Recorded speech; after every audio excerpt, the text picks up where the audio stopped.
Hello student, good evening to all of you. आज हम functional analysis का chapter number 6 Hilbert space करेंगे। This chapter is most important chapter for 32 marks. इस चैप्टर में आपको या तो 16 या 24 या 32 मार्क्स का पेपर आएगा। ज्यादातर इस चैप्टर में 32 मार्क्स का पेपर आता है। सभी डेफिनेशन, क्वेश्चंस और थ्योरम्स इंपॉर्टेंट है, इसीलिए आपने इस चैप्टर की कोई भी क्वेश्चन, थ्योरम या एग्जाम्पल नहीं छोड़नी है। My book name is functional analysis precise और ये फर्स्ट वर्ड पब्लिकेशन की पब्लिकेशन है। So my book is precise book. तो स्टार्ट करते हैं। एक चीज हमेशा याद रखना, जो फंक्शनल एनालिसिस है वो लीनियर अलजेब्रा की तरह है।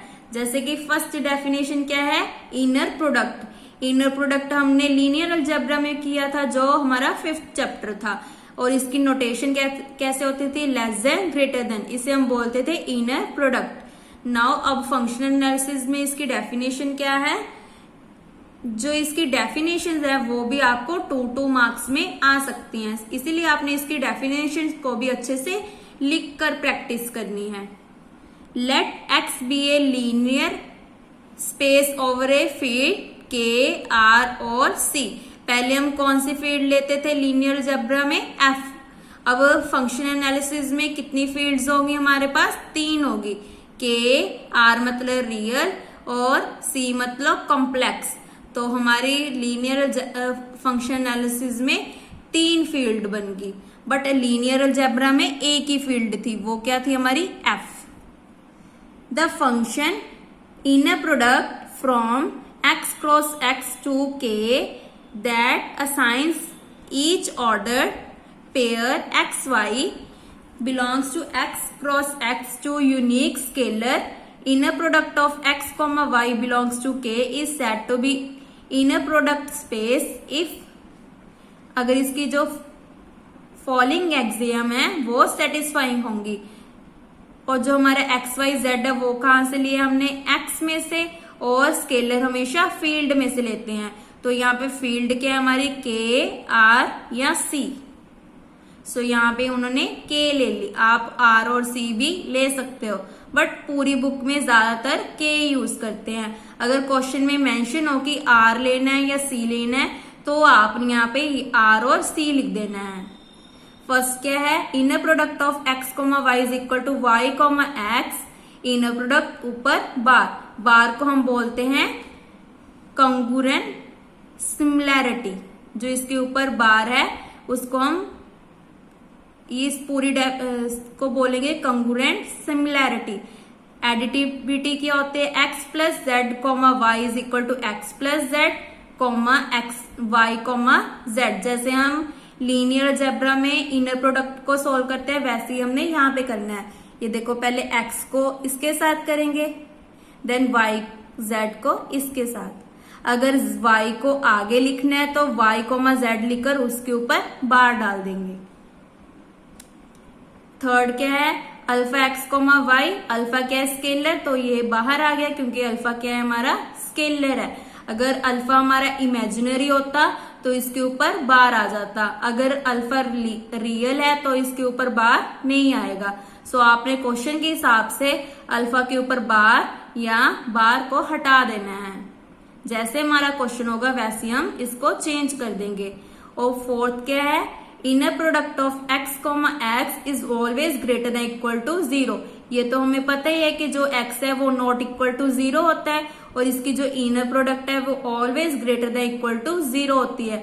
अगर इक्वल टू आ गया तो इसका मतलब क्या है कि एक्स की वैल्यू किसकी इक्वल है, 0 की इक्वल है। तो इसे हम बोलेंगे पॉजिटिविटी और positive definiteness. The scalars x comma y, उसकी इनर प्रोडक्ट, उसे हम बोलेंगे inner product of x comma Y. तो इसकी नोटेशन क्या आ गई, inner product of x comma y, या इसको ऐसे भी बोल सकते हैं एक्स कोमा वाई की इनर प्रोडक्ट। नाउ अगर 2 और 3 को रिप्लेस कर दे सिंगल एक्सियम में, जैसे हम लीनियर ट्रांसफॉर्मेशन को हमारे पास 2 कंडीशन होती थी, तो उसको एक कंडीशन में या एक एक्सियम में चेंज कर देते थे। तो यहाँ पे 2 और 3 को मिला के क्या बन गया, alpha X plus beta Z comma Y. तो इसको कैसे लिखेंगे, अल्फा को इसके साथ वाई के साथ, दैट मीन्स क्या बन गया, अल्फा बाहर, एक्स वाई की इनर प्रोडक्ट। और ऐसे ही वाई को बीटा जेड को वाई के साथ किया तो बीटा तो बाहर आ गया, तो inner product of Z comma Y, ये दोनों इन कंडीशंस को यूज करके बना है। ऐसी जो फर्स्ट एक्सियम है हमारी x comma Y is equal to Y comma X, ये मैंने अभी बताया है आपको। अगर x को चेंज करेंगे तो इसके ऊपर क्या आ जाएगा, बार। जैसे कि x comma Y, inner product of x comma X is real. Real का मतलब x कोमा एक्स की inner product equal to x comma X is के ऊपर इन बार। दैट मीन्स हमेशा जो हमारा x है वो क्या है, रियल है, इसलिए इमेजिनरी और रियल हमारे इक्वल आ गए। थर्ड क्या है, x कोमा अल्फा y की इनर प्रोडक्ट, अगर ऊपर इसको आगे लिखना है तो उसके ऊपर क्या आ जाएगी, बार। अगर स्केलर को बाहर निकालना है तो उसके ऊपर आएगा बार, तो ये बन गया हमारा इमेजिनरी। और इसके बाद y कोमा x के ऊपर बार, इसको चेंज करेंगे तो क्या आ जाएगा, x कोमा y की इनर प्रोडक्ट। आई होप आपको इसकी डेफिनेशन समझ आ गई। ये डेफिनेशन मोस्ट इंपॉर्टेंट है फॉर 2 मार्क्स के लिए, इसीलिए आपने पहले तो इसके अच्छे से एक्सियम्स को लर्न करना है। अगर आपको एक्सियम नहीं लर्न हुई तो आप थ्योरम्स और एग्जांपल्स नहीं कर पाओगे। सो फर्स्ट क्या है हमारी, कंगुरेंट, सिमिलैरिटी होगी, फिर एडिटिविटी होगी, फिर होमोजीनिटी होगी, फिर पॉजिटिविटी होगी। सेकंड और थर्ड को मिलाकर हमने एक कंडीशन को बना लिया, दैट मीन सिंगल एक्सियम बना लिया। ऐसे फर्स्ट को चेंज करके, फर्स्ट कंडीशन क्या होती है हमारी, ऑलवेज रियल होती है, तो इसका मतलब रियल इक्वल टू इमेजिनरी हो गया।